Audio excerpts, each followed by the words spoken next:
Thank you so much for joining today. My name is Sarah, and I'm the program manager for the Growing Indigenous Storytellers Fellowship, which is a JHR partnership with the Indigenous Journalists Association and APTN News. We're so excited to have you here today. Thank you so much for joining this call.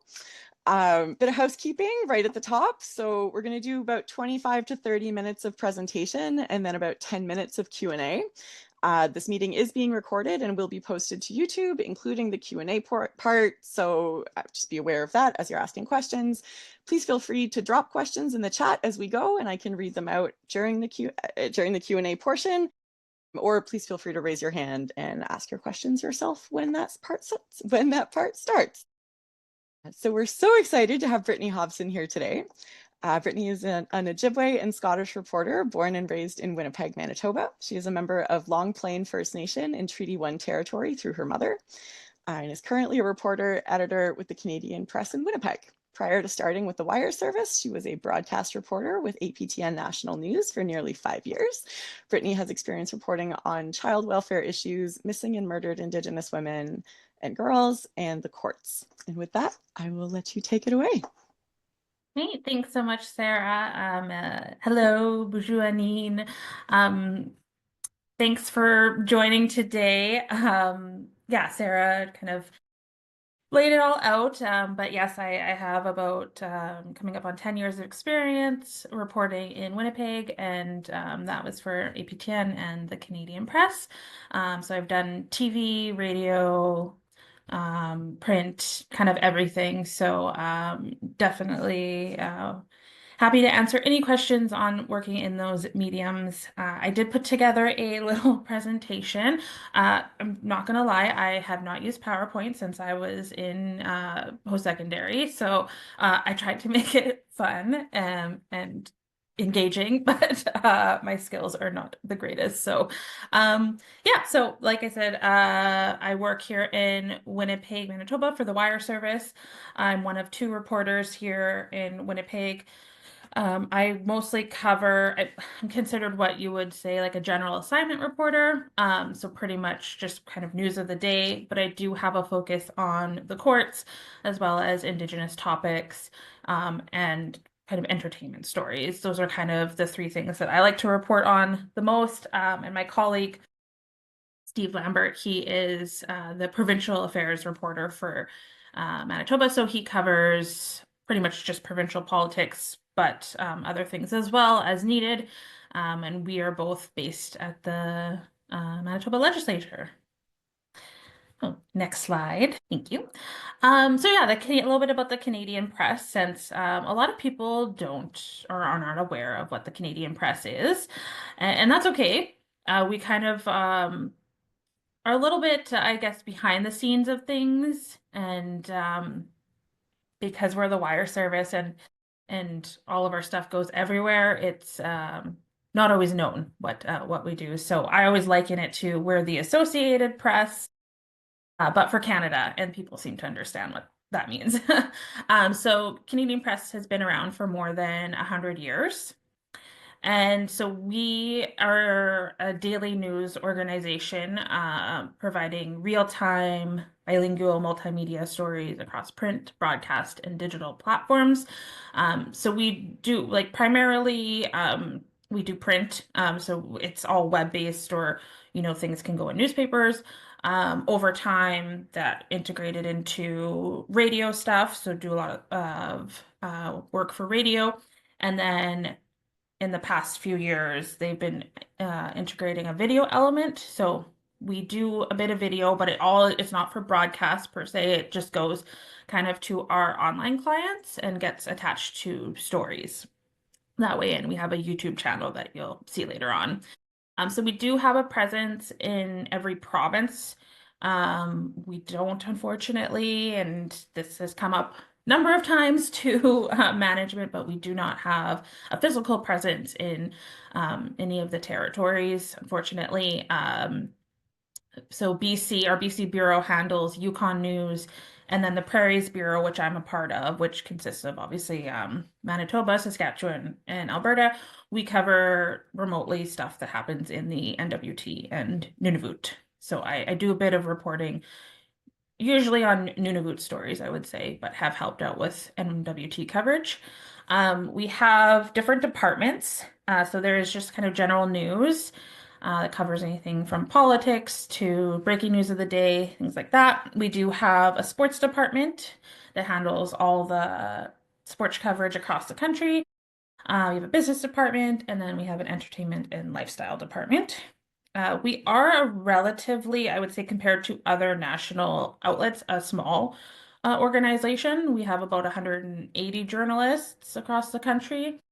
That's including reporters, editors, photographers, and newsreaders. So it is a small but mighty crew, and we do help out with anything that we can. So there are times that if there's a breaking news story, say, happening in BC, I've been brought in to help work with BC reporters to cover things remotely. And then our clients are basically pretty much every other news outlet in Canada and elsewhere. So it includes the Globe and Mail, CBC, Bell Media, Rogers, APTN, and Apple.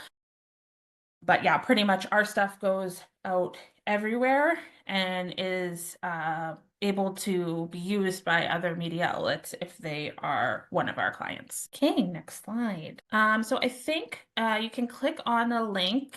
Yeah, so it will take you to, so we actually just recently, well, I'll say within my time actually. So when I started, we did not have this website. So if you wanted to find your stories, people like would often ask me, "Oh, how do I find your stories?" I would literally have to Google them because I don't know where they go. Like we don't get notified who picks up our stories and where they go. You just have to kind of do your own searching. And then, yeah, I would say about maybe a year or so after I started here, the Canadian Press created their own website. So we do have this now where all of our stories go. So it is a little bit easier to find all the coverage that we do, and it's broken down by department and by region. So if you're ever interested in kind of see what the Canadian Press does, you can go to our website, which is canadianpressnews.ca. And we also post all our video and photos. Like we have staff photographers that take great photos. And so we'll do like slides and things like that on the website. That's the website. Otherwise, Googling. I usually like take the first sentence of my story and just put it into Google and see where it lands. And then, so this is just an example of like what one of our stories looks like on another site. So this is a story that I did. You can press play if you want. It's just me sliding through a CTV web page. So like you'll see if there's any stories by us, it'll say by the Canadian Press. What the practice was for a long time was to not include the reporter's name. And like based off of our contracts, that's totally okay. I think news organizations have been shifting on that and including our names.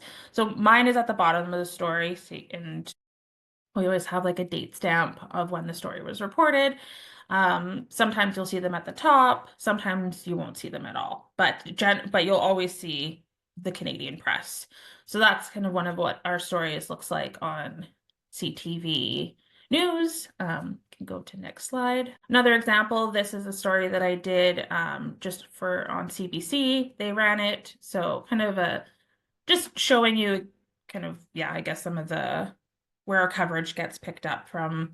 The thing with I guess the contracts, which I don't know much about, but what other outlets can do is they can also like take our story but add to it with their own content, which actually CBC does quite often if they have done their own reporting. They can, cut our stories, they can move things around, they can essentially do what they want with the stories, as long as it's not, making them factually incorrect.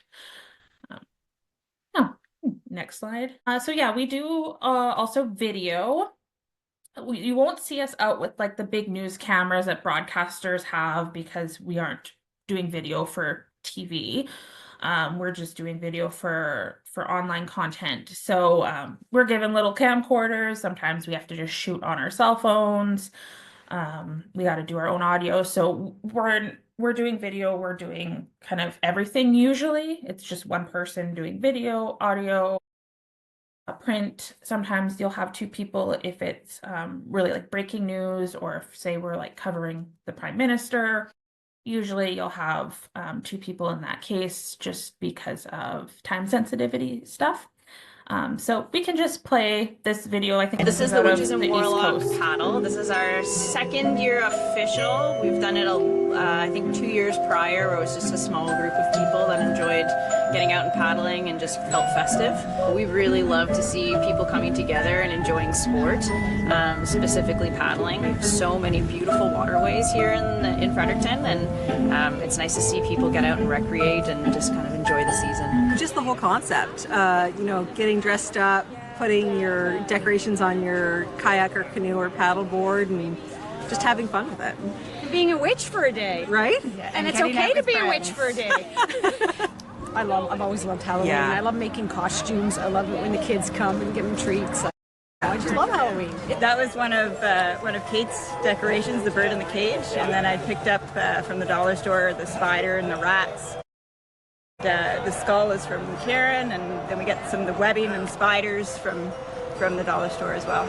Every year the dollar store comes out with kind of like a new animal or something, and every year I've been picking one up for the last 4 or 5 years, so I just keep adding to my collection of skeletons. There's a cat at the front, then there's a vulture, there's 2 owls, and a dog. The spider webs and the blood dripping off the sides, and our little skeleton, and my chain hanging off the back in case, you know, I need to chain anybody for misbehavior. I've been enjoying the paddleboard with my dog, so it sort of seemed like a natural fit to participate in this. I love the quietness, the freedom that you can put in anywhere. It's very easy to take the board somewhere. It's very easy to ghost along the shoreline quietly watching the birds. I love it that people come together to celebrate. We paddled out in the mist, and it's kind of even dark over there now. Yeah. So yeah, it's a lovely venue.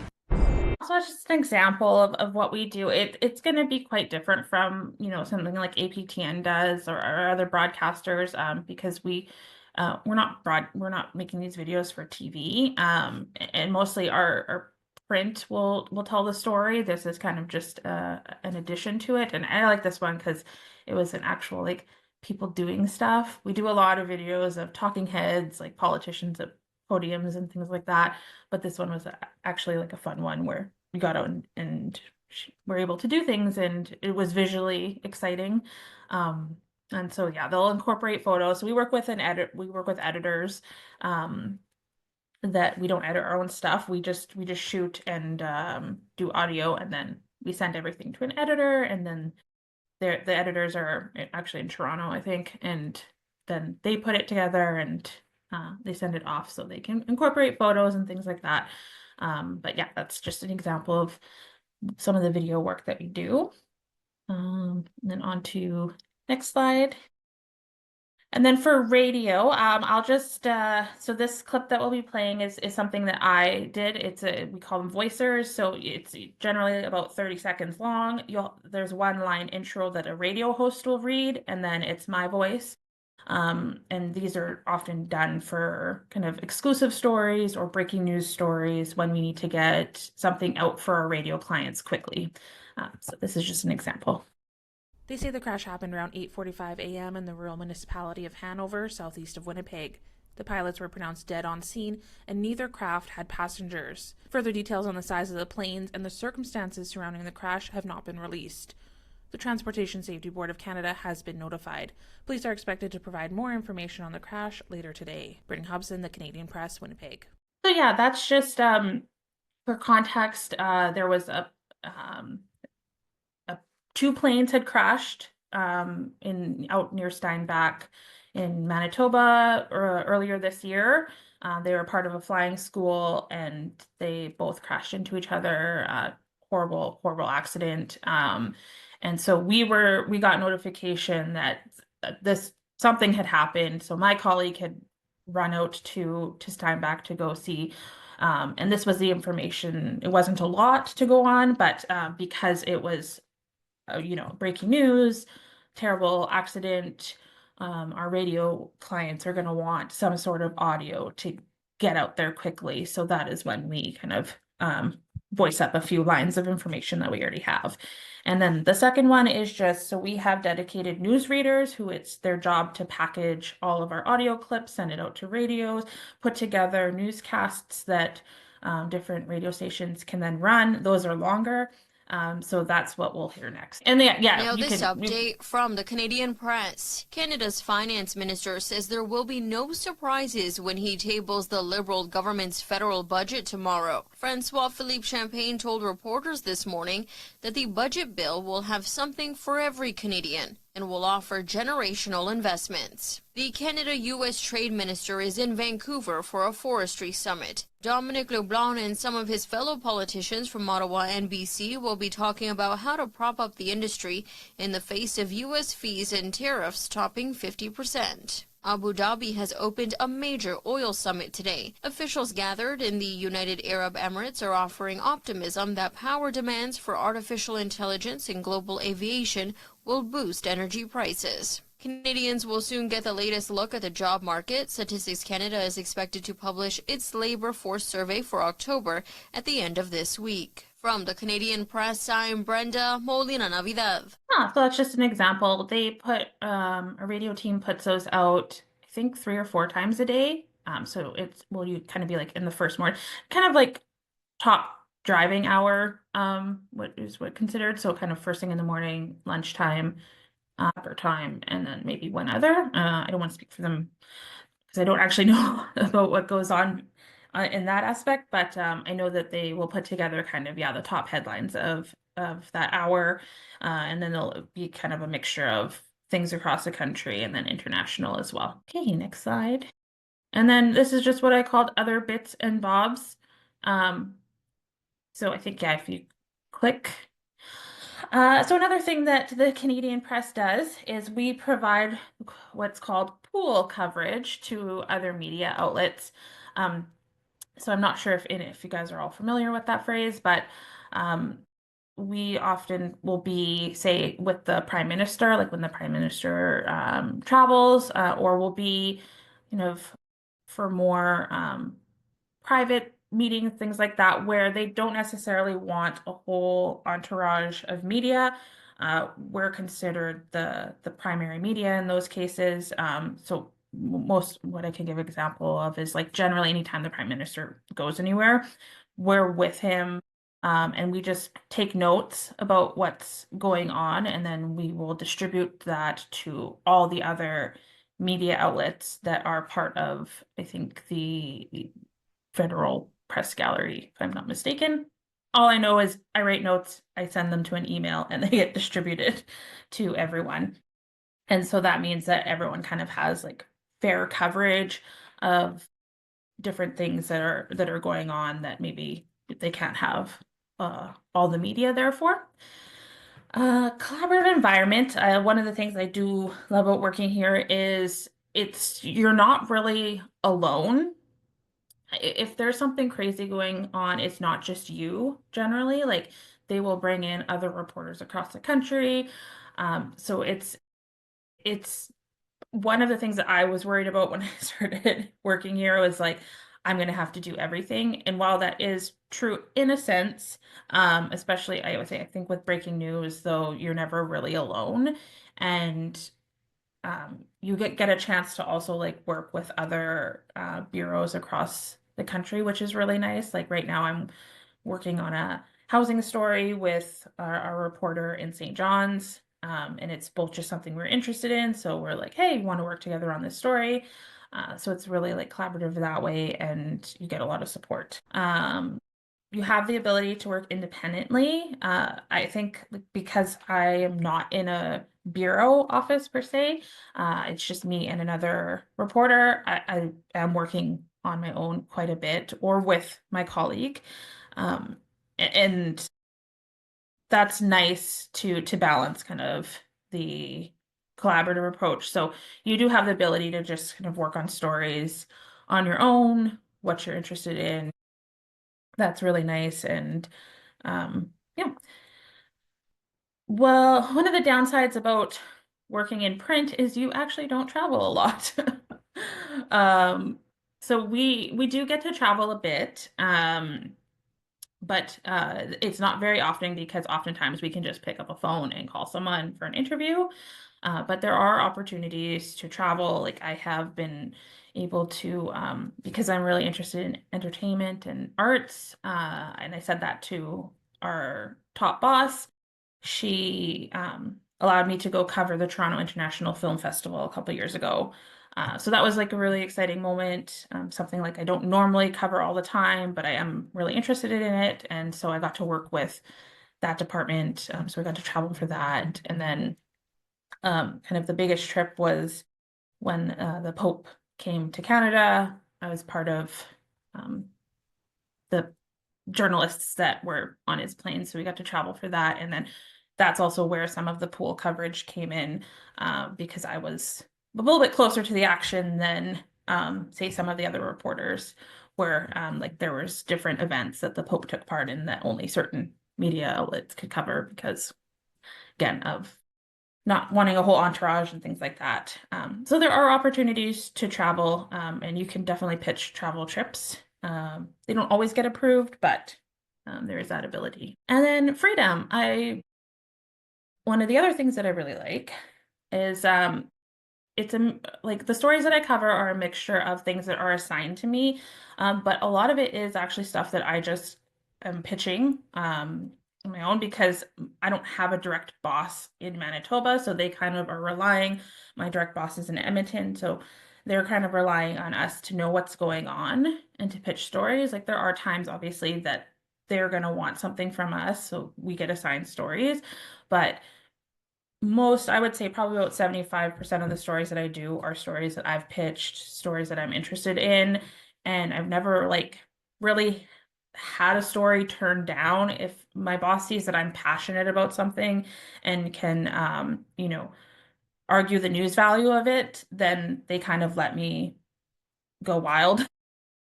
So that's really nice too. I think that was the last one. And then that's just me on an ice bike. And yeah, if you guys have any questions, my email is down below, but also happy to take questions now. I hope that presentation was long enough. That was great. Thank you so much. No, that was wonderful. Okay, Rose has got a question. Go for it, Rose. I would like to ask, what made you want to become a journalist? Like, what intrigued you the most about journalism? Yeah, I actually got into journalism because I was really into arts and entertainment, and I actually thought that I wanted to be a music journalist. And then I went to school for journalism, kind of found that the options were pretty bleak for that kind of beat, and got more engaged in news, and actually like found that I had a liking for news. I really like talking to people. I'm not it's kind of funny for me to say because it used to be at APTN, it would be the fill-in host, but I don't really like being in front of the camera. I'm much more of like a behind the scenes type of person. And just found that, yeah, I liked going out there and meeting people and hearing people's stories and wanting to just draw attention to kind of some of the injustices that groups, especially like Indigenous people, face. Yeah, and then just kind of, yeah, found a love of news and And I just another question. Have you ever had an experience where you went into a story with an idea of how it was going to go and it kind of like flipped to something you weren't expecting, if that makes sense? And like maybe something where you're like, I'm not really sure how I'm going to go about this. And if so, how did you kind of manage to still connect, like find a way to connect to that story after having it kind of do a flip? If that It's a good question. I can't think of an example. I'm sure that it has happened because it's the way of journalism. It's the way of the industry sometimes, like the job itself. Like, yeah, you could go in with with an idea and have it completely flip. I think just like being open to that probably. Um, I know I struggle with like control issues, so um, if something is not going the way that I want it to or the way I expected it to, I've learned to have to like be open to pivoting. Um, yeah, sorry, I don't know that I have a great answer for that. No, that's great. I appreciate that. Yeah, I was just asking because I had my first experience with that recently, and I was just wondering if, but yeah, I guess that is part of being a journalist, and it's not always going to go the way you expect. I think I just with the Canadian press, do you guys, in terms of like with my experience, I was worried of learning how to be careful with my words, so I'm not like hurting anybody or being like doing what's the word allegations, things like that. So with the Canadian press, do you have somebody like look like, since you're kind of working independently in a sense, do you have somebody to look over that for you? Like if there's something that maybe you got to be careful with, or if that makes sense? Yes, yeah. Yeah, so we have I have my direct boss and then I have an editor that I report to. And so our work goes through anything that gets put out on the wire goes through two edits. So we'll have an editor look over it first, and then a second editor will look over it. Not to say that mistakes happen, they do happen. But if there's anything like particularly damning or any allegations or any legal aspects that we have to worry about, we have a lawyer that looks over our work as well. Awesome. Thank you so much. Thank you so much. Thank you, Rose. So if anybody has any more public questions, we can do those. I was wondering if you can give us an idea of your workload and the expectations. Like, Canadian Press, it's an agency that puts out a lot of news. So what are the expectations for you as a reporter? Yeah, so I don't know if like we actually have a quota per se. I would say that I do about like full stories, where you're getting, like multiple voices. Well, you should always be getting multiple voices. Putting out, radio clips or doing video. I would say I probably do about 3 to 4 of those a week. But then there's also like little shorter things that we do. Like sometimes we write up what we call like, also CP has like this lingo that that will take you a really long time to understand when you first start working here. But they'll have something called a quick hit, and that's just like 6 lines. Other places might call it a webby, a shorty, whatever. So we do those two just to get something out. So if it's nothing like crazy, we'll do 6 lines. So yeah, it's a mixture of kind of doing those little quick hits type stuff. So I could do probably like sometimes I've done 3 or 4 of those in a day. They don't take very long to write up once you get the flow of things. But I would say like full stories with everything, about 3 to 4 a week. Good. Okay. And then just one more question, and then I'll give the floor to Bruce. How can you give some tips on like how you stay on top of things and what kind of sources you keep plugged into to generate more story ideas of your own? Yeah, so I would say that a lot of my story ideas come from social media, especially Facebook. People say it's a dying social media site, and to some extent, I think it is.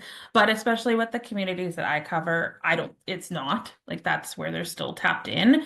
So I have people that reach out to me on social media all the time. I kind of just follow community groups, see what's going on there. I also am like looking through all the court dockets, trying to follow up on cases there that are going through the courts. Because if we report on something, you always want to follow it through the courts, or at least get like the conclusion of something. Just, yeah, kind of responsible reporting.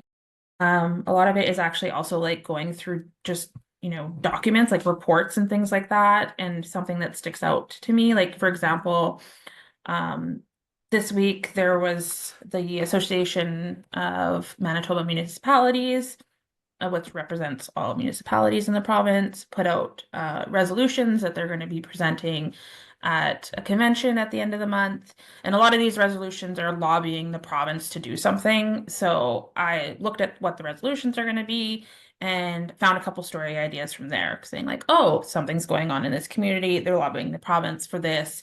So I call them up and just be like, hey, why did you put forth this resolution?